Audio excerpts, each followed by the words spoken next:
Улсын их хурлын тамийн газрын хэвлэл мэдээлэл олон нийтэд харилцах хэлцээс бэлтгэн өргөдөг Улсын их хурл энэ 7 хоногт тайван нэвтрүүлэг эхэлж байна. Өнөөдрийн дугаараар 6 дугаар сарын 5-наас 9-ний өдрүүдэд болсон үйл явдлыг таймлан хүргье. Монгол банкнд хийсэн шалгалттай холбогдуулан авах арга хэмжээний тухай Улсын их хурлын тогтоолыг баталлаа. Онцгой албан татврын тухай хууль нэмэлт өөрчлөлт оруулах тухай болон холбогдох бусад хуулийн төслийг баталлаа. Малын генетик нөөцийн тухай хуулийн төслийг эзэн хэлэлцүүлэгт шилжүүллээ. Намжлын Чимбатыг үндсэн хуулийн цэцгийн гишүүнээр томиллоо. Монгол Улсын ерхий сайд Эрдэнэт Монгол Улсын засгийн газрын гишүүн боловсрол соёл шинжилгээ ухаан спортын сайдад академич Чулуунбаатарыг томилуулах саналаа Пүрэв гарагт Монгол Улсын их хурлын дарга инх болдод өргөн мэдүүллээ. Чулуунбаатар 1997 оноос шинжилгээ ухаан академийн нийгмийн ухааны багц чуулганы гишүүнээр сонгогдсон ажиллаж байгаа бөгөөд 2014 оноос философи шашин судлалаар докторийн зэрэг хамгаалуулах зөвлөлийн таргаар сонгогдсон ажиллаж байгаа юм байна. Мегмар 5 гарагт Улсын их хурлын төсвийн байнгын хороо, хууль зүйн байнгын хороо, нийгмийн бодлого боловсрол соёл шинжилгээ ухааны байнгын хороо, эдийн засгийн байнгын хороо, аюулгүй байдал гадаад бодлогын байнгын хороо хуралдаж дараах асуудлыг хэлэлцэн шийдвэрлэлээ. Төсвийн байнгын хороо Мегмар гарагт хуралдаж 2 асуудал хэлэлцэн шийдвэрлэлээ. Эхлээд засгийн газраас өргөн мэдүүлсэн онцгой албан татврын тухай хуульд нэмэлт өөрчлөлт оруулах тухай, онцгой албан татврын тухай хуулийг дагаж мөрдөх журмын тухай хуулийн төслийн анхны хэлэлцүүлгийг хийлээ. Нэгэн тонцгой албан татвар төлсөн юм чинь улсаас буцаагаад төлсөн татвараа буцаагаад авчихна. Дээр нь нөгөө зархтаа онцгой албан татварыг оруулаад өндөр үнээр зарцсан байгаа шүү дээ. Тэгээд худалдаж авсан хүнээс тэр онцгой албан татврын шингээгээ зарцсан учраас дахиад авчихна. Ингээд тухайн импортлагч хоёр газараас мөнгө авчих эрсдэл үүсээд эцэстээ нөгөө худалдаж авсан иргэн хохирчих гээд байгаа учраас үүнийг нь буцааж олгоо гэдэг ийм л одоо агуулгаар оруулж ирж байгаа. Үргэлжлүүлэн хуулийн төслийн талаарх зарчмын зөрүүтэй 4 саналын томьёолоор санал хураалт явуулснаар анхны хэлэлцүүлэг хийсэн талаарх байнгын хорооны санал дүгнэлтийг чуулганы нэгдсэн хуралдаанд танилцуулахаар боллоо. Дараа нь засгийн газраас өргөн мэдүүлсэн Монгол Улсын засгийн газар холбооны богино аймдах Герман улсын засгийн газар хоорондын санхүүгийн хамтын ажиллагааны тухай 2016-аас 2017 оны хэлэлцээр Монгол Улсын засгийн газар холбооны богино аймдах Герман улсын Франкфурт хот дахь Цэргийн босгалтын зээлийн банк хоорондын нэмэлт зээлийн болон төслийн гэрээний төслийг зөвшөөрлөх асуудлыг хэлэлцлээ. Дархны долооны цахилгаан станцын турбиныг шинжлэх төслийг 2012 оноос эхлэн хөнгөлөлтөд зайлаар хэрэгжүүлж байна. Төслийн тооцоосон анхны хөрөнгө оруулалт 1335 сая евро байсан. Үүнээс 12 сая еврогийн барилгын гүйцэтгэлийн гэрээг Оросын холбооны улсын компани, 135 сая еврогийн зөвлөх хөдөлгөөний гэрээг Германы компанитай аваасан байна. Тэгэхээр яг нийт одоо ирсэн төслийн хөрөнгө оруулалтын гишнийн төгрөгийг ингээд Оросын талд жинхэнэ ажлын гүйцэтгэлд гишнийн төгрөгийн тэр зөвлөх үйлчилгээнд зарсуулж байгаа юм байна. Зөвлөх үйлчилгээний зардал нь бол нийтдээ яг 135 сая евро гэж. Бус нь бол ажил байна. Нэмэлт зээлийн болон төслийн гэрээний төслийг зөвшөөрлөхийг дэмжээ гэсэн саналын томьёолоор санал хураахад гишүүд 100% дэмжлээ. Энэ асуудлыг мөн эдийн засгийн байнгын хороо лав гарын хуралдаанаар хэлэлцсэн юм.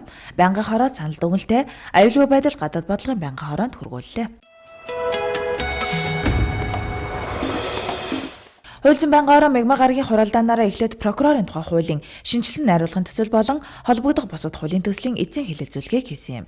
Одоо энэ хуулийг бид нар бас ингээд хэрэгжүүлээд батлаа явьждаг. Бас орон тоо нэмэгдэхэр болох гэж байна уу? Нийгмийн эдийн засаг сайжраад ихсэн үед бол зайлшгүй орон тооны шаардлага бол гарах бах. Энэ хуулийн яг ийм заалт нь ер нь яг амьдралд нийцэхгүй байна. Ажлын хэсгээр юм уу хууль санаачилж байгаа үед одоо санал болгоод болоогүй гэсэн тийм одоо заалт байна уу? Үйлчлэхэд ямар нэгэн хүндээл учрах зүйл бол байхгүй байгаа. За зүгээр прокурорын байгууллагын зүгээс бол нэг мөрдөх алуу гэсэн имийг одоо ерөнхий прокурорын дэргэд байгуулах ёстой гэж одоо үздэг байсан. За энэ маань одоо дэмжээгүй одоо байцаа шийдэх хуулийн дээр онцсон. За энэ хуулийн дээр мөн одоо засгийн газраас өргөн мэдүүлэхтэй орж ирж чадаагүй. Үргэлжлүүлэн ажлын хэсгээс бэлтгэн томьёолсон зарчмын зөрүүтэй санал тус бүрээр санал хураалт явуулан шийдвэрлээд гишүүдийн 90% саналаар хуулийн төслүүдийг чуулганы нэгдсэн хуралдаанд хэлэлцүүлж батлуулах нь зүйтэй хэмээн шийдвэрлэлээ. Мөн өдрийн хуралдаанаар үргэлжлүүлэн шүүхийн шийдвэр гүйцэтгэх тухай хуулийн шинжилсэн найруулгын төсөл болон холбогдох бусад хуулийн төслийн эзэн хэлэлцүүлгийг хийсэн юм а. Төрийн албыг одоо мэрэгсэн чадваршуулахын тулд бол энэ албан тушаалтнуудын шалгуурыг нэлээд сайн тавьж өгөх шаардлагатай байгаа. Тэгээ ийм шалгуур байна уу гэсэн ийм асуулт байгаа юм а. Албан тушаалтны хувьд бол тусгайлсан одоо хэдэн жил ажилласан гэдэг юм уу тийм шалгуур бол яг энэ шүүхийн шийдвэр гүйцэтгүүлээр тавиагүй. Төрийн албаны хуулийн нийтлэг тавигдах шаардлагынхаа хүрээнд зохицуулна гэсэн ийм байдалтайгаар хуулийн төслийг босруулсан байгаа. Шүүхийн шийдвэр гүйцэтгэх тухай хуулийн шинжилсэн найруулгын төслийг чуулганы нэгдсэн хуралдаанд танилцуулж батлуулахыг дэмжих санал хураалт явуулахад гишүүд 100% дэмжлээ. Мөн уг хуулийн төсөлтэй холбогдох бусад хуулийн төслүүдийг чуулганы нэгдсэн хуралдаанд танилцуулж батлуулахыг хуралдаанд оролцсон гишүүдийн олонх дэмжсэн юм а. Хуульцан байнгын орол хавгаргийн хуралдаанаараа Улсын их хурлын гишүүн Содбаатар нарын өргөн мэдүүлсэн эрүүгийн хуульд өөрчлөлт оруулах тухай хуулийн төслийн үзэл баримтлалыг хэлэлцэх хэсгийг хэлэлцлээ. Хууль санаачлагч Улсын их хурлын гишүүн Содбаатар танилцуулгадаа хуулийг хэрэгжүүлэх мэргэжлийн байгууллагуудаас эрүүгийн хуулийн шинжилсэн найруулгын 19-1-д эх орноос орвох, 19-4-т гадаадын тагнуулын алба байгууллага иргэнтэй хууль бусаар хамтран ажиллах гэсэн гэмтэргүүдийг нэгтгэж, эх орноос урвах гэсэн нэг гэмтэргийн шинжид багтаах санал тавьсны дагуу гэмтэргүүдийг нэгтгэж, эх орноос урвах гэмтэрэг болгон өөрчлөх шаардлагатай байна гэлээ. Энэ хуулийг нэг одоо ойлголттой болгох, нэгмөр ойлгох талаас энийг зохицуулт хийж байгаа гэж ойлгож болно. Эрүүгийн хуульд өөрчлөлт оруулах тухай хуулийн төслийн үзэл баримтлалыг хэлэлцэхийг гишүүд 100% дэмжсэн учраас байнгын хорооны санал дүгнэлтийг чуулганы нэгдсэн хуралдаанд танилцуулахар боллоо. Дараа нь Монгол Улсын үндсэн хуулийн цэцгийн гишүүнийг томилох асуудлыг хэлэлцсэн. Улсын дээд шүүхийн шүүгчдийн зөвлөгөөнөөр намжил авахт Чинбатыг үндсэн хуулийн цэцгийн гишүүнд нэр дэвшүүлснээр Улсын их хурал санал болгожээ. Эцэг хуулийг манж байгаа хамгийн одоо улс төрөөс хараад бус зөвхөн хуулийн хүрээнд одоо шийдвэр гаргах хэрэгтэй энэ гол байгууллага миний одоо бүрэлдэхүүн бол энэ бүрэлдэхүүнийг бас дэвшүүлж байгаа хүмүүс субъектүүд бол бас их сайн бодмоор байна тийм ээ улс төрчгүйгээр тэгэхгүй бол энэ улс төрийн одоо томилгоо болчих гээд байсан ийм хандлага байсан энэ удаа харин BDH өхийг их сайн хүн оруулж ирлээ гэж ойлгож байгаа. Ялангуяа шүүх хуулийн байгууллагууд олон жил ажиллаж байсан ийм хүнийг оруулж ирлээ. Насны хувьд ч гэсэн бас одоо нас тогтсон аливаа шийдвэр гаргахад одоо чин шудраг гаргах юм боломжтой хүн гэж харж дэмжиж байгаа. Үндсэн хуулийн цэцгийн гишүүнээр Чинбатыг томилох улсын дээд шүүхийн саналыг гишүүдийн 90.9% дэмжлээ. Нийгмийн бодлого боловсрол соёл шинжилгээ ухааны байнгын хороо мягмар гарагт хуралдаж 4 асуудал хэлэлцлээ. Эхлээд хөгжлийн бэрхшээлтэй хүний эрхийн тухай хуулийг хэрэгжүүлэх зарим арга хэмжээний тухай Улсын их хурлын тогтоолын төслийн эцсийн хэлэлцүүлгийг хийж, зарчмын зөрүүтэй 2 саналын томьёолоор санал хураалт явууллаа. Төслийн 1-р заалтын 14 дахь заалтын туслах багшийн орон тоог нэмэгдүүлэх гэснийг багшийг ажилуулах гэж өөрчлөх, төслийн 2-р заалтын 2017 оны намрын гэснийг 2018 оны хаврын гэж өөрчлөх гэсэн саналуудыг хуралдаанд оролцсон гишүүдийн олонх дэмжсэн бөгөөд чуулганы нэгдсэн хуралдаанаар тогтоолын төслийг батлуулах нь зүйтэй гэж үзлээ. Дараа нь нийгмийн даатгалын үндэсний зөвлөлийн дүрмд нэмэлт өөрчлөлт оруулах тухай байнгын хорооны тогтоолын төслийг хэлэлцэж, гишүүдийн 100% саналаар тогтоолыг баталлаа. Мөн өдрийн хуралдаанаар боловсролын тухай, сургуулийн өмнөх боловсролын тухай хуулийн хэрэгжилтийг шалгаж, хүүхдийн цэцэрлэгийн хүр хэмжээг нэмэгдүүлэх талаар санал дүнгэл гаргах шийдвэрийн төсөл боловсруулж, байнгын хороонд танилцуулах үүрэг бүхий ажлын хэсгийн тайлан сонсон, тус ажлын хэсгээс боловсруулсан засгийн газарт чиглэл өгөх тухай байнгын хорооны тогтоолын төслийг хэлэлцлээ. Энэ судалгаагаар энэ 0-3 насны хүүхдийг одоо цэцэрлэгт гэдэг юм уу одоо юм яаслт гэдэг юм уу юм хамран сургах хүсэлттэй тийм хүсэлт эрэлт хэрэгцээ шаардлага юм судалгаа боловсролын яамд байдаг юм уу гүм үү? 2-5 насны хүүхдийн 81309 хүүхэд бол 2 настай хүүхэд байж байгаа улсын хэмжээнд. 3 настай хүүхэд бол 79804 хүүхэд бол 3 настай хүүхдүүд байж байгаа. За хамрагтлын тухайд бол 3 настай хүүхдүүдийг бол бүрэн хамруулах, 4-5 настай хүүхдүүдийг бол бүрэн хамруулах асуудал төр бол голчлон бодлого явуулдаг. Нийт ялангуяа 5 настай хүүхдүүдийг бол сургуулийн өмнөх боловсролын үйлчилгээнд сургууль бэлтгэх зорилготой холбоотойгоор бүрэн хамруулахын бодлогыг бол хэрэгжүүлж байгаа. Нийслэлийн дүүргүүдийн 25 хороо цэцэрлэггүй байгаа бөгөөд энэ асуудлыг шийдвэрлэх талаар тогтоолын төсөлд тосгожээ.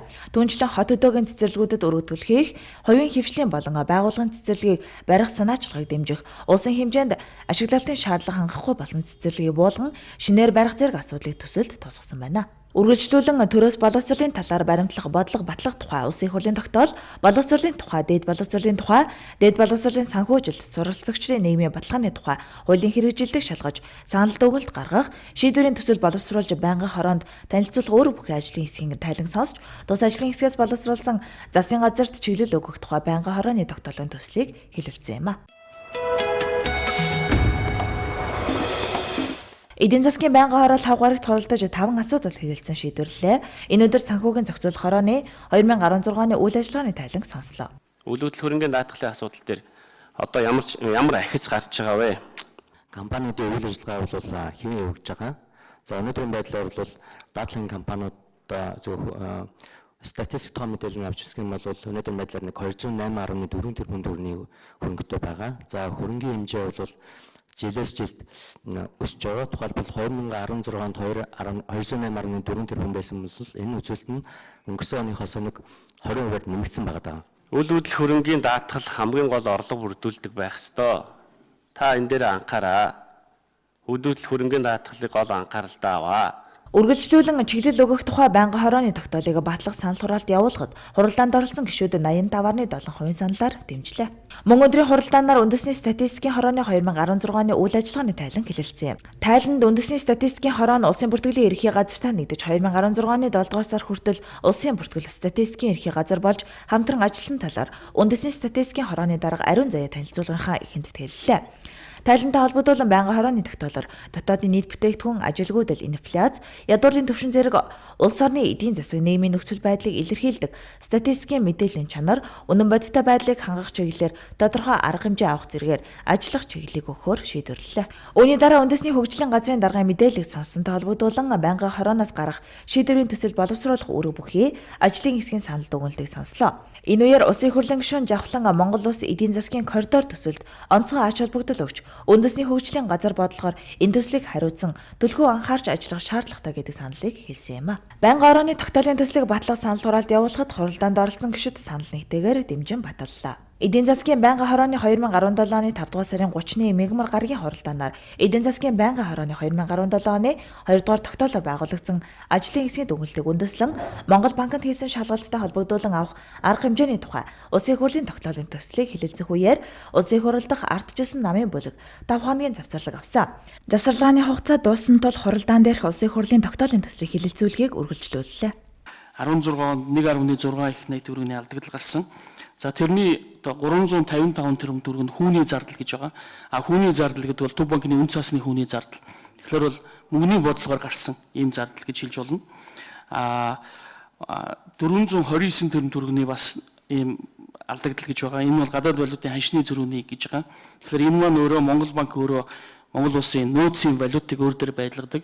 Тэгэхээр бол актив талд байгаа валют, пассив талд байгаа ингээ валют, их усүр талын валют энэ хоёрын зөрүү нь өөрөө ханшны хөдөлгөөнөөр бол нэг бол одоо ханш өсчихвэл ашигтай болдог, ханш буурчихвэл алдагдaltaй гардаг. Тэгэхээр бол энэ 129 тэрбум төгрөг бол одоо энэ хооронд нэг жилийн хугацаанд Монгол төгрөгийн ханш яаж суларч яснаас гарсан үүссэн юм алдагдал гэж хэлж болно. Монгол банкнд хийсэн шалгалттай холбогдуулан авах арга хэмжээний тухай улсын хурлын тогтоолын төслийн талаар улсын хурлын гишүүдээс гаргасан зарчмын зөрүүтэй саналын томьёолоор санал хураалт явуулан шийдвэрлснээр улсын хурлын дээрх тогтоолын төслийг чуулганы нэгдсэн хуралдаанаар хэлэлцүүлэхийг дэмжих томьёолоор санал хураалт явуулж гишүүд санал нэгтэйгээр дэмжсэн юм. Аюулгүй байдал гадаад бодлогын байнгын хороо 5 гарагт хуралдаж 6 асуудал хэлэлцэж шийдвэрлэхээр тогтлоо. Эхлээд олон улсын гэрээний тухай хуулийн шинжилсэн хариулгад нэмэлт өөрчлөлт оруулах тухай хуулийн төслийн анхны хэлэлцүүлгийг хийлээ. Засгийн газраас өргөн мэдүүлсэн уг хуулийн төслийн үзэл баримтлалыг хэлэлцэх хэсэг асуудлыг энэ сарын 2-ны өдрийн чуулганы нэгдсэн хуралдаанаар хэлэлцэн дэмжиж анхны хэлэлцүүлэгт бэлтгүүлэхээр шилжүүлсэн юм. Тусламж гэдгээ бол одоо яг одоо энэ нөгөө гайлын болон өнгөцөн үртгэхийн татварын тухай хуульд яг юу гэж заасан байна вэ? Энийг одоо нэг тодруулаад хэлчих нь зүйтэй байна. Олон улсын гэрээний тухай хуулийн шинжилсэн найруулга 8.3.1 яг ингэж уншигдах юм.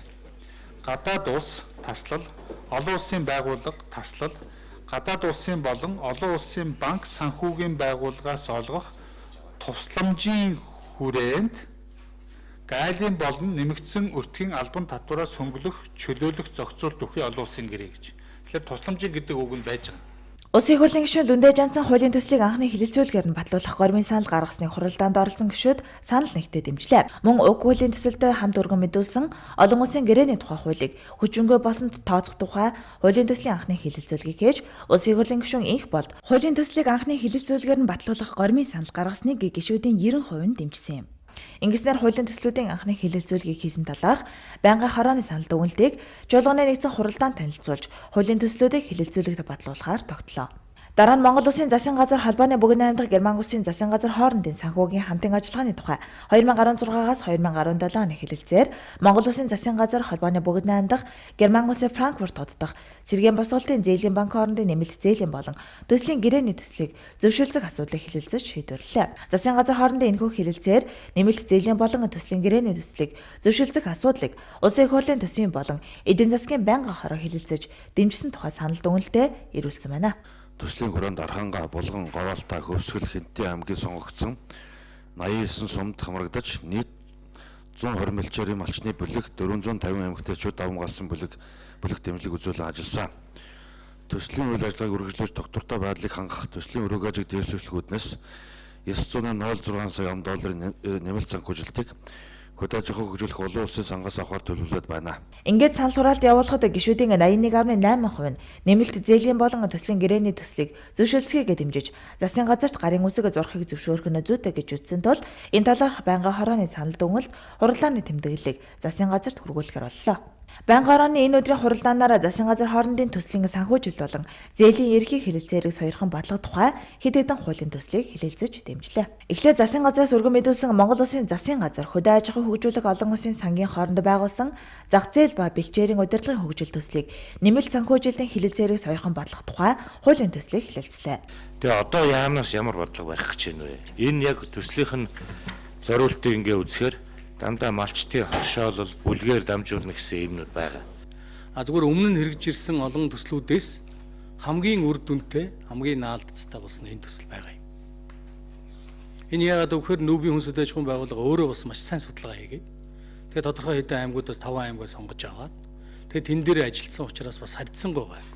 Ингээд санал хураалт явуулахад гишүүдийн 81.8% нь зах зээл ба бэлчээрийн удирдлагын хөгжил төслийн нэмэлт санхүүжилтийн хэлэлцээрийг сойрхон батлах тухай хуулийн төслийг дэмжлээ. Дараа нь засгийн газраас ирүүлсэн Монгол Улсын засгийн газар Богино аймдах Хятад ард улсын экспорт импортын банк хоорондын хөнгөлөлттэй зээлийн ерхий хэлэлцээрийн нэмэлт өөрчлөлтийг сойрхон батлах тухай хуулийн төслийг хэлэлцлээ. $1 тэрбум зээлийн ерхий хэлэлцээрийг 2015 оны 11-р сарын 10-ны өдөр байгуулж 2015 оны 11-р сарын 26-ны өдөр улсын хурлаар сойрхон баталсан байна. Энэхүү зээлийн хэлэлцээр нь 20 жилийн хугацаатай жилийн 2% хүйтэй зээлийн үндсэн төлбөрөөс чиглүүлэгдэх хугацаа нь 7 жил байх үндсэн нөхцөлтэй. Өмнө нь зээлийн ерхий хэлэлцээрийн хүрээнд хэрэгжүүлэх төсөл тус бүрийн 85%-ийг Богино аймдах Хятад ард улсын засгийн газар, 15%-ийг Монгол Улсын засгийн газар санхүүжилэх нөхцөлтэй байсныг өөрчлөх талаар яриа хэлэлцээ хийсний үр дүнд Богино аймдах Хятад ард улсын засгийн газраас санхүүжүүлэх хэмжээг 95% болгож нэмэгдүүлэхээр талууд тохиролцжээ.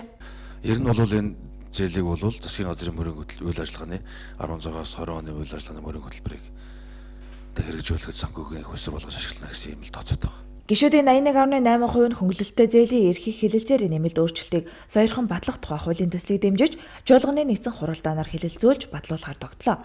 Дараа нь засгийн газраас өргөн мэдүүлсэн Монгол Улсын засгийн газар, Богино аймдах Польш ард улсын засгийн газар хоорондын нөхцөлт зээлийн ерхий хэлэлцээрийг сойрхон батлах тухай хуулийн төслийг хэлэлцэж дэмжсэн юм а.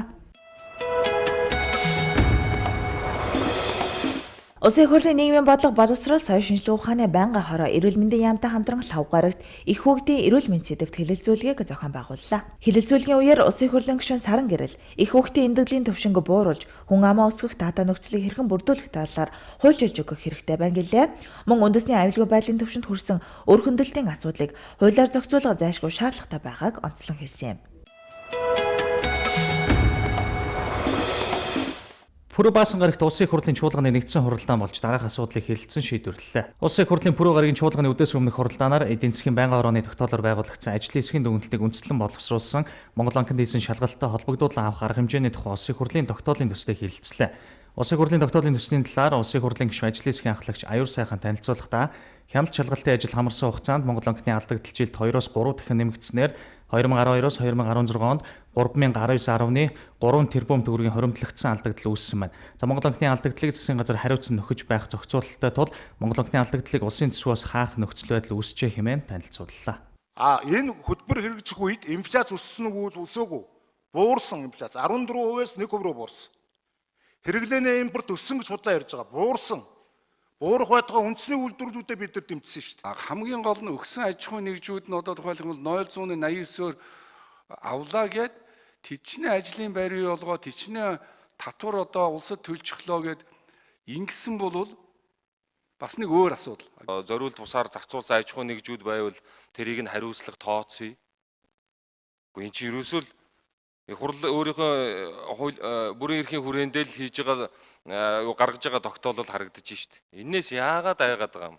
Ингээд байнгын хорооны саналаар хэлэлцэж буй улсын хурлын тогтоолын төслийг батлах санал хураалт явуулахад гишүүд 76% саналаар дэмжиж батллаа.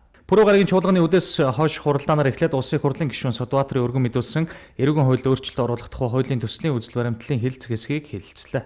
Тэгэхээр заашгүй ингээ байгаа хоёр зохицуултыг нийлүүлээд нэг одоо зохицуулт болгоод заалт болгоо явуулах юм шаардлага байсан юм. Одоо шүүхэд хэрэг маргааныг шийдэх явцад гарсан зүйлчлэлийн олон маргаантай асуудлуудад цэг тавих юм бас асуудлыг шийдсэн. Энэ утгаараа эх орноос урах гэмтэрэг, гадаадын тагнуулын байгууллагад мэдээлэл дамжуулах гэмтэрэг гэж тусад нь зөвлөж өгсөн. Ингээд эрүүгийн хуульд өөрчлөлт оруулах тухай хуулийн төслийн үзэл баримтлалыг хэлэлцэхийг гишүүдийн 79.6% дэмжснээр уг хуулийн төслийг анхны хэлэлцүүлэгт бэлтгүүлэхээр хууль зүйн байнгын ороонд шилжүүлсэн юм а. Дараа нь засгийн газраас өргөн мэдүүлсэн онцгой албан татварын тухай хууль нэмэлт өөрчлөлт оруулах тухай, онцгой албан татварын тухай хуулийг дагаж мөрдөх журмын тухай хуулийн төслийг хэлэлцлээ. Байнгын орооны хуралдаанаар төслүүдийн анхны хэлэлцүүлгийг хийх үед 2017 оны 5 дугаар сарын 1-ний өдрөөс 2017 оны 6 дугаар сарын 9-ний өдрийг хүртэл төлөгдсөн онцгой албан татварыг буцаан олгох журмыг засгийн газар батлах зохицуулалтыг төсөл нэмж тусгах нь зүйтэй гэж үзсэн байна. За засгийн газраас батлах буцаан олгох журамд дээрх хугацаанд хос тижээлт автомашин шингэрүүлсэн хийгээр ажилладаг автомашин цахилгаан тижээлт автомашиныг импортоор оруулж ирээд энэ хуулийн өөрчлөлтийг хүлээн татвараа төлөөгүй байгаа этгээдэд онцгой албан татварын тухай хуулийн 6-гийн 8 заасан хувь хэмжээгээр онцгой албан татвар ногдуулах. За дээрх хугацаанд автомашиныг импортоор оруулж ирсэн бөгөөд онцгой албан татвараа төлсөн цааш худалдан борлуулалт хийгээгүй байгаа этгээдэд буцаан олголтыг олгох. За дээрх хугацаанд автомашиныг импортоор оруулж ирээд цааш худалдан борлуулалт хийсэн бол худалдаж авсан иргэнд нь онцгой албан татварын буцаан олголтыг олгох зохицуулалтыг тусгах нь зүйтэй гэж байнгын хороо үзсэн байна. Татварын хэмжээний тэгээс 50% засгийн газар тогтооно гэдэг ингээ засгийн газарт ирэх болгож байна л да. Тэгэхээр энэ бол тодорхой одоо байж болоогүй юм уу? Одоо бол 0% гэдгээрээ ойлголцож явж байгаа дунд нь ямар нэгэн 10, 25, 30, 40 гэдэг хөв энэ тухай ойлголт бол огтхон байхгүй байна. Хуулийн төслийн анхны хэлэлцүүлгийг хийснээр эцсийн хэлэлцүүлэгт бэлтгүүлэхээр төсвийн байнгын орон шилжүүлсэн юм. За чуулганы хуралдааны үеэр тус байнгын ороо хуралдаж хуулийн төслүүдийн эцсийн хэлэлцүүлгийг хийсэн учраас хуулиудын төслийг батлуулах нь зүйтэй гэсэн байнгын орооны саналаар санал хураалт явуулж нэгдсэн хуралдаанд оролцсон гишүүдийн 87% дэмжиж батллаа. Дараа нь засгийн газраас өргөн мэдүүлсэн мадлын генетик нөөцийн тухай хуулийн төсөл болон холбогдох бусад хуулийн төслийн анхны хэлэлцүүлгийг хийснээр хуулийн төслүүдийг эцсийн хэлэлцүүлэгт бэлтгүүлэхээр байгаль орчин хүнс хөдөө аж ахуйн байнгын орон шилжүүлсэн юм. Улсын хурлын чуулганы баасан гарагийн нэгдсэн хуралдаанаар эхлээд засгийн газрын гишүүн боловсрол соёлын шинжилгээ ухаан спортын сайдар Чулуунбаатарыг томилох асуудлыг хэлэлцлээ. Нийгмийн бодлого боловсрол соёлын шинжилгээ ухааны байнгын хороо пүрэв гарагт хуралдаж засгийн газрын гишүүн боловсрол соёлын шинжилгээ ухаан спортын сайдыг томилуулах ерхий сайдын саналыг хэлэлцээд санал нэгтээ дэмжсэн учраас чуулганы нэгдсэн хуралдаанаар уг асуудлыг хэлэлцэж байнгын орооны саналын томьёолоор санал хураалт явуулахад гишүүдийн 94.2% дэмжиж улсын хурлын тогтоолын төслийг батллаа. Дараа нь Монгол Улсын үндсэн хуулийн цэцэн гишүүнийг томилох тухай асуудлыг хэлэлцсэн юм. За үндсэн хуулийн цэцэн гишүүн нэр дэвшигч Намжлын Чинбат нь хууль зүйн салбарт олон жил ажилласан. Төрийн ажлын ариун туршлагатай ноён нуруутай хуульч учраас дэмжиж буйгаа үг хэлсэн гишүүд илэрхийлээд асуудалд голч шудраг зарчимчаар хандаж үндсэн хуульдаа үнж ажиллахыг захиж байлаа. За Намжлын Чинбатыг үндсэн хуулийн цэцэн гишүүнээр томилох санал хураалт явуулахад гишүүдийн 93.9% дэмжиж улсын хурлын тогтоолын төслийг батллаа. Баасан гарагийн чуулганы үдээс өмнөх хуралдаанаар үргэлжлүүлэн прокурорын тухай хуулийн шинжилсэн хариулгын төсөл болон холбогдох бусад хуулийн төслийн эцсийн хэлэлцүүлгийг хийлээ. Гадаад тагнуулын бүхэл үйл ажиллагаанд хяналт тавихаар л болчиход уншигтаад байх юм. Энэ үеийн 24 дугаар зүйл заасан гүйцэтгэх ажил тавих прокурорын хяналтад тагнуулын байгууллагын гүйцэтгэх ажлын 23 дугаар зүйл заасан ажиллагаанаас бусад төрлийн гүйцэтгэх ажиллагаа, гүйцэтгэх ажлын нэгдсэн тоо бүртгэл бусад гүйцэтгэх байгууллагын туслах ажилтан нууц гүйцэтгэх ажилтан халавчтай холбоотой мэдээлэл хамаарахгүй гэж заасан байна. Хамаарахгүй гэдэг. Байнгын орооноос гаргасан зарчмын зөрүүдэд саналын томьёолуудаар санал хураалт явуулахад чуулганы нэгдсэн хуралдаанд оролцсон гишүүдийн олонхон дэмжсэн. Шинжилсэн хариулгын төслийг бүхэлд нь батлах санал хураалт явуулахад гишүүдийн 68.9% дэмжлээ. Мөнгө хуулийн төсөлтэй хамт өргөн мэдүүлсэн холбогдох бусад хуулийн төслүүдийг эцэслэн батллаа. Дараа нь засгийн газраас өргөн мэдүүлсэн шүүхийн шийдвэр гүйцэтгэх тухай хуулийн шинжилсэн хариулгын төсөл болон холбогдох бусад хуулийн төслийн эцсийн хэлэлцүүлгийг хийлээ. Нийгмийн баталгааны асуудал суларчлаа гэж орж ядах юм. Сангийн яамн дээр бол энэ олон улсын валютын сангаас бол энэ халамжийн асуудал дээр бол ингэж хавтгаар улсын халамжийн асуудал байж болохгүй гэсэн асуудал яригдж байгаа учраас энэ чинь хасхаас өөр арга байхгүй байна гэдээ бол хассан. Ингээд шүүхийн шийдвэр гүйцэтгэх тухай хуулийн шинжилсэн хариулгын төслийг бүхэлд нь батлах санал хураалт явуулахад гишүүдийн 63% дэмжлээ. Мөнгө хуулийн төсөлтэй хамт өргөн мэдүүлсэн бусад хуулийн төслүүдийг эцэслэн баталсан юм а. Улсын хурлын чуулганы өнөөдрийн үдээс хойших нэгдсэн хуралдаанаар Монгол Улсын засгийн газар хөдөө аж ахуй хөгжүүлэх олон улсын сангийн хооронд байгуулсан зах зээл ба бэлчээрийн удирдлагын хөгжил төслийн нэмэлт санхүүжилтийн хэлэлцээрийг сойрхон батлагдах хуулийн төслийг хэлэлцсэн юм а. За хэлэлцэж буй асуудалтай холбогдуулан гишүүд асуулт асууж хариулт авсан. Ингээд хуулийн төслийг батлах асуудлаар санал хураалт явуулахад хуралдаанд оролцсон гишүүдийн олонх дэмжлээ. Дараа нь Монгол Улсын засгийн газар бүгд найрамдах Хятад ард улсын экспорт импорт банк хоорондын хөнгөлөлтөө зээлийн ерөнхий хэлэлцээрийн нэмэлт өөрчлөлтийг сойрхон батлагдах хуулийн төслийг хэлэлцээд хуулийн төслийг гишүүдийн олонхын саналаар батллаа. Мөн хуралдаанаар Монгол Улсын засгийн газар бүгд найрамдах Польш ард улсын засгийн газар хоорондын нөхцөл зээлийн ерөнхий хэлэлцээрийг сойрхон батлагдах хуулийн төслийг хэлэлцсэн юм. За хуулийн төслийг хэлэлцэн батлахыг аюулгүй байдал гадаад бодлогын байнгын ороод дэмжсэн хэмээн улсын хурлын гишүүн сод үйлийг танилцуулсан. Хэлэлцэж буй асуудалтай холбогдуулан гишүүд асуулт асууж байр сууриа илэрхийлсэний дараа санал хураалт явуулахад хуралдаанд оролцсон гишүүдийн олонхон дэмжин хуулийг батллаа. Дараа нь олон улсын гэрээний тухай хуулийн шинжилсэн найруулгад нэмэлт өөрчлөлт оруулах тухай олон улсын гэрээний тухай хууль хүчингүй усан тооцох тухай хуулийн төслүүдийн анхны хэлэлцүүлгийг хийлээ. Эдгээр хуулийн төслүүдийн анхны хэлэлцүүлгийг аюулгүй байдал гадаад бодлогын байнгын орооны хуралдаанаар хийх үеэр төслүүдтэй холбоотой зарчмын зөрүүдэд саналын томьёолол гараагүй учраас анхны хэлэлцүүлгээр нь батлах саналыг улсын хурлын гишүүн Лүндэ Жанцан инх хуултнаар гаргасныг байнгын орооны хуралдаанд оролцсон гишүүдийн олонх дэмжсэн хэмээн улсын хурлын гишүүн сод үйлэг танилцуулсан. За хуулийн төслүүдийг анхны хэлэлцүүлгээр нь батлах байнгын орооны саналыг хуралдаанд оролцсон гишүүдийн олонхон дэмжин хуулиудыг батллаа. Хөгжлийн бэрхшээлтэй хүний эрхийн тухай хуулийг хэрэгжүүлэх зарим арга хэмжээний тухай улсын хурлын тогтоолын төслийн эцсийн хэлэлцүүлгийг мөн хуралдаанаар хийлээ. За хэлэлцэж буй асуудалтай холбогдуулан асуулт асууж үг хэлэх гишүүн байгаагүй. Ингээд байнгын ороогоор дэмжигдсэн төслийн 1-р заалтын 14-р дэд заалтын туслах багшийн орон тоог нэмэгдүүлэх гэснийг багшийг ажилуулах гэж өөрчлөх, за төслийн 2-р заалтын 2017 оны намрын гэснийг 2018 оны хаврын гэж өөрчлөх гэсэн саналуудыг хуралдаанд оролцсон гишүүдийн олонх дэмжсэн бөгөөд за гишүүдийн олонхын саналаар тогтоолын төслийг батллаа. Үүний дараа мал амтны эрүүл мэндийн тухай хуулийн төсөл болон холбогдох бусад хуулийн төслийн анхны хэлэлцүүлгийг хийлээ. Ингээд байнгын орооноос танилцуулсан саналын томьёоллуудаар санал хураалт явуулан хуулийн төслийг эцсийн хэлэлцүүлэгт бэлтгүүлэхээр холбогдох байнгын ороонд шилжүүлснээр энэ өдрийн чуулганы нэгдсэн хуралдаан өндөрлсөн юм а. Улсын их хурл болон Улсын их хурлын тамийн газрын албан ёсны мэдээллийг олон улсын парламентын холбоонд бүртгэлтэй Улсын их хурлын албан ёсны цахим хуудас болох парламент цэгийн хаягаас авахаас гадна парламент цэгийн Facebook хуудас, Улсын их хурл нэртэй Instagram, Twitter, YouTube хаягуудаар хүлээн авч үзэх боломжтой. Улсын их хурлын тамийн газрын хэвлэл мэдээлэл олон нийтэд харилцах хэлцээс бэлтгэн хүргэдэг Улсын их хурл энэ 7 хоногт 50 нэвтрүүлгийн энэ удаагийн дугаар үгээр өндөрлөж байна. Анхаарал хандуулан үзсэн үзэгчдэнд баярлалаа.